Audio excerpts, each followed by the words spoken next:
Well, hey all, and welcome back. So today I have a special review for you all. This is the Earnestcore Soldier Ant.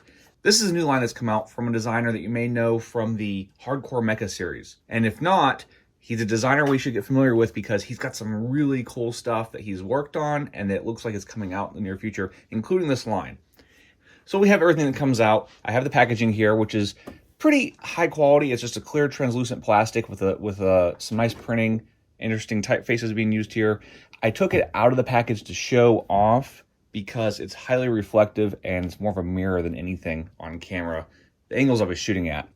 So it's very simple, nicely designed. I think it fits the aesthetic. And so we've got that. We have this card here that shows illustration of the mech, just a little bit of information on the mech.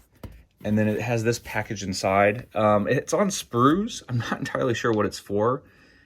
It may be a tool, but anyway, I'm not too worried about it. But yeah, it looks like it's pretty interesting. And then lastly, we have this other piece here. It came packed with this installed, and it had this little figure here packed separately.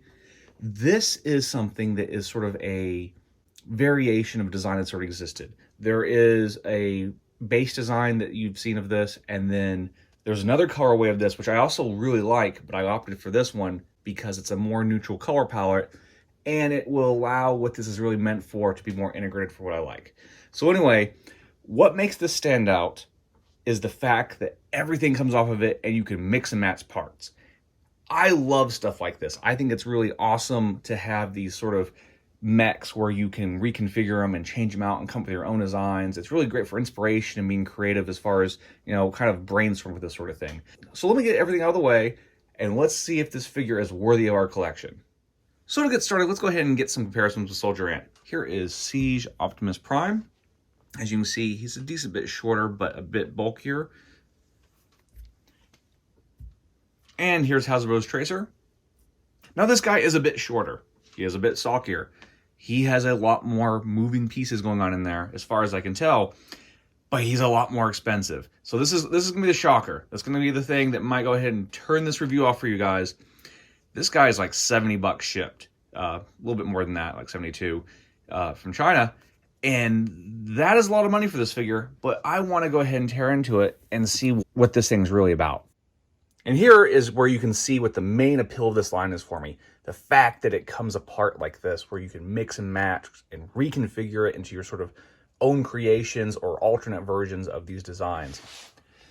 And it actually comes apart even further, but I figured this would be just a good enough way to illustrate for you guys exactly what it does. And so you can buy multiple sets of these, and you can create all kinds of cool, different kind of mech configurations and loadouts. So one thing I want to point out here is something very clever that they've designed. With a lot of construction toys, you have a rigid peg, so it can only go in one way. So if there's an angle or slope, you might not be able to fit it, where this, being on the ball joint, gives you a lot more different ways you can configure things and fit it around custom designs you build.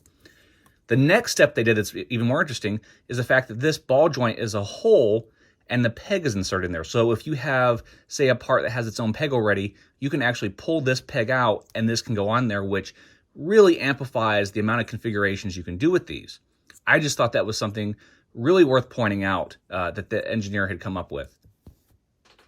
And to go even further about that peg, one thing I want to point out is the ball joint has a hole on both sides. So even if you can't use a tool to push it out, you can pop out the whole ball and push from the other side, which is just further thinking about how to make this have high tolerances and work very well.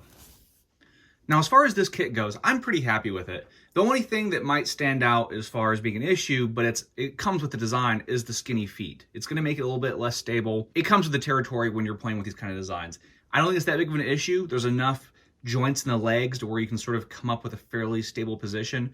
But like you can see here, you don't have to do the single look this comes with. There's so many parts that disassemble that you can really customize your experience with this and make some really cool designs, and of course come up with some silhouettes that might be useful for inspiring some of your own work. So anyway, let us know in the comments below if you think this figure is worthy of your collection or if it's too expensive for what you get. But like always, make sure you like and subscribe, and we'll see you all next time.